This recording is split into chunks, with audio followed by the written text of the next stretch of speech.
Good morning. आज के इस वीडियो में हम डिस्कस करेंगे विधानसभा का गठन। विधानसभा विधानमंडल का प्रथम और लोकप्रिय सदन है। हमने लास्ट वीडियो में भी डिस्कस किया था कि विधानसभा को विधानसभा, लेजिस्लेटिव असेंबली, प्रथम सदन, निम्न सदन और अस्थायी सदन के रूप में जान सकते हैं। इसके साथ में इसको लोकप्रिय सदन भी कहा जाता है। सबसे पहले बात करते हैं सदस्य संख्या। संविधान में राज्य की विधानसभा के सदस्यों की केवल न्यूनतम और अधिकतम संख्या निश्चित की गई है। संविधान के अनुच्छेद 170 के अनुसार राज्य की विधानसभा के सदस्यों की अधिकतम संख्या 500 और न्यूनतम संख्या 60 होगी। संविधान में किसकी व्यवस्था की गई है कि किसी राज्य में विधानसभा में अधिकतम सदस्य संख्या कितनी होगी और न्यूनतम कितनी होगी? तो संविधान के अनुच्छेद 170 के अनुसार राज्य की विधानसभा जो है उसमें अधिकतम सदस्य संख्या 500 और न्यूनतम 60 होगी। लेकिन कुछ राज्य ऐसे जहां पर 60 से कम भी सीट्स हैं, जिसको अपवाद के रूप में जाना जाता है। चुनाव के लिए प्रत्येक राज्य को भौगोलिक आधार पर अनेक निर्वाचन क्षेत्रों में इस प्रकार विभाजित किया गया है कि विधानसभा का प्रत्येक सदस्य कम से कम 75,000 जनसंख्या का प्रतिनिधित्व करे। मतलब जैसे कोई राज्य है तो उस राज्य में उसके भौगोलिक आधार पर अलग अलग विधानसभा सीट्स बनाए गए, निर्वाचन क्षेत्र बनाए गए। मतलब एक निर्वाचन क्षेत्र से जो सदस्य हैं वो कम से कम 75,000 सदस्यों का प्रतिनिधित्व करें। स्थान आरक्षण यानी कि रिजर्वेशन। राज्यों की विधानसभा में अनुसूचित जातियों व अनुसूचित जनजातियों के लिए स्थानों के आरक्षण की व्यवस्था 95वें संवैधानिक संशोधन 2009 के अनुसार जनवरी 2020 ईस्वी तक के लिए है।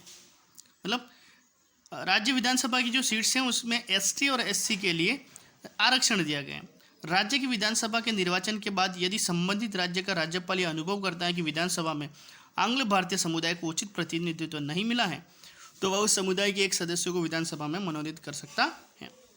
ये उसी तरह से जिस तरह से राष्ट्रपति जो है वो लोकसभा में मनोनीत कर सकता है एंग्लो इंडियन यानी कि आंग्ल भारतीय, तो उसी तरह से अगर राज्य विधानसभा चुनाव के बाद में अगर राज्यपाल को ये लगे कि आंग्ल भारतीय समुदाय के लोग जो हैं उनको प्रतिनिधित्व नहीं मिला है तो ऐसे एक व्यक्ति को राज्यपाल जो है विधानसभा में मनोनीत कर सकता है। कितने व्यक्तियों को? एक व्यक्ति को।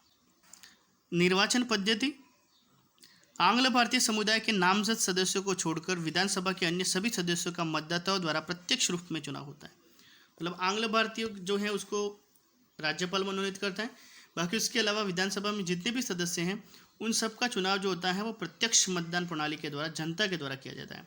चुनाव के लिए वयस्क मताधिकार और संयुक्त निर्वाचन प्रणाली तथा साधारण बहुमत की पद्धति अपनाई गई है। सभी निर्वाचन क्षेत्र एकल सदस्य हैं।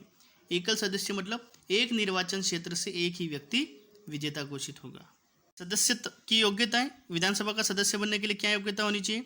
वह भारत का नागरिक होना चाहिए, उसकी उम्र कम से कम 25 वर्ष होनी चाहिए, वह भारत सरकार या राज्य सरकार के अधीन लाभ का पद धारण किए हुए न हो, मतलब केंद्र सरकार या राज्य सरकार में किसी भी सरकारी पद पर न हो, वह पागल या दिवालिया घोषित न किया जा चुका हो, वह संसद या राज्य के विधानमंडल द्वारा निर्धारित शर्तों की पूर्ति करता हो। ये सारी योग्यता अगर किसी व्यक्ति में है तो वो विधानसभा का सदस्य बन सकता है। सदस्यों की सदस्यता का अंत। विधानसभा के दोनों सदनों की सदस्यता का अंत निम्न में से किसी भी परिस्थिति में हो जाता है। यहाँ पर दोनों सदन यानी कि विधानसभा और विधान परिषद दोनों के सदस्य जो है उसकी सदस्यता का भंग कैसे की जा सकती है? कोई भी व्यक्ति यदि राज्य विधानमंडल के दोनों सदनों का सदस्य निर्वाचित हो जाता है तो उसे एक सदन त्यागपत्र देना होगा। मतलब अगर कोई व्यक्ति विधानसभा और विधान परिषद दोनों में चुना गया है तो उसको एक सदन से त्यागपत्र देना होगा।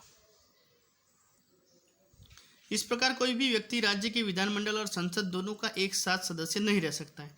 अगर कोई व्यक्ति संसद का भी सदस्य है किसी हाउस का और विधानमंडल का भी सदस्य है तो दोनों में से किसी एक का ही वो सदस्य रह सकता है। या तो वो संसद का सदस्य रहेगा या फिर वो विधानमंडल का सदस्य रहेगा।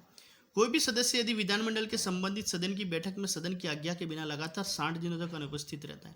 मतलब अगर विधानमंडल यहाँ पे दोनों साथ साथ में चल रहे हैं, विधानसभा और विधान परिषद दोनों का सदस्य अगर 60 दिन तक बिना किसी ज्ञात कारण के या बिना किसी इन्फॉर्मेशन की अनुपस्थित रहता है तो उसकी सदस्यता समाप्त हो जाती है। यदि किसी सदन का सदस्य हो चुकने के बाद उसे सदस्यता के लिए निर्धारित योग्यता नहीं रह जाती है या उसमें कोई निर्धारित अयोग्यता पाई जाती है तो भी मतलब विधानसभा या विधान परिषद का सदस्य बनने के लिए जो योग्यता पहले निर्धारित की गई है अगर वो व्यक्ति सदस्य बन जाने के बाद में भी उनकी वो जो सदस्यता के लिए जो निर्धारित शर्तें हैं उसमें किसी तरह की अयोग्यता पाई जाती है तो भी उसकी सदस्यता जो है वो समाप्त मानी जाएगी। कहते हैं कार्यकाल का, राज्य विधानसभा का कार्यकाल 5 वर्ष है। राज्यपाल द्वारा इससे समय से पूर्व भी भंग किया जा सकता है। मतलब जो विधानसभा का कार्यकाल जो होता है वो 5 वर्ष का होता है, लेकिन राज्यपाल चाहे तो उसे समय से पूर्व भी भंग कर सकता है। परंतु यदि संकट काल की घोषणा प्रवर्तन में हो तो संसद विधि द्वारा विधानसभा का कार्यकाल बढ़ा सकती है, जो एक बार में 1 वर्ष से अधिक नहीं होगा तथा किसी भी अवस्था में संकट काल की घोषणा समाप्त हो जाने के बाद में 6 माह की अवधि से अधिक नहीं होगा। मतलब अगर किसी राज्य में विधानसभा का कार्यकाल समाप्त हो चुका है और देश में किसी तरह का कुछ संकट काल चल रहा है तो उस समय में भारत की जो संसद जो है वह कानून के द्वारा उस राज्य का वो जो विधानसभा का जो कार्यकाल है उसको एक बार में 1 वर्ष तक बढ़ा सकती है। लेकिन जैसे ही संकट काल की घोषणा हो जाती है उसके 6 महीने के बाद, संकट काल की घोषणा समाप्त हो जाती है उसके 6 महीने के बाद में चुनाव करना अनिवार्य है। पदाधिकारी, प्रत्येक राज्य की विधानसभा के 2 मुख्य पदाधिकारी होते हैं, अध्यक्ष जिसको स्पीकर कहा जाता है और दूसरा है उपाध्यक्ष जिसको डिप्टी स्पीकर कहा जाता है। इन दोनों का चुनाव विधानसभा के सदस्य अपने सदस्यों में से ही करते हैं तथा इनका कार्यकाल विधानसभा के कार्यकाल तक होता है।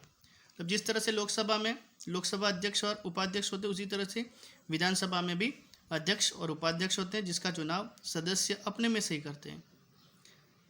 इसके बीच अध्यक्ष अपना त्यागपत्र उपाध्यक्ष को तथा उपाध्यक्ष अपना त्यागपत्र अध्यक्ष को दे सकता है। इन दोनों को विधानसभा सदस्यों के बहुमत द्वारा स्वीकृत प्रस्ताव के आधार पर हटाया जा सकता है, किंतु इस प्रकार के प्रस्ताव की सूचना 14 दिन पूर्व अध्यक्ष या उपाध्यक्ष को देना आवश्यक है। मतलब विधानसभा के अध्यक्ष और उसके उपाध्यक्ष को हटाया जा सकता है। कैसे? अगर विधानसभा सदस्य बहुमत के द्वारा प्रस्ताव पारित कर दे तो, लेकिन 14 दिन पहले उसकी इन्फॉर्मेशन देना अनिवार्य है।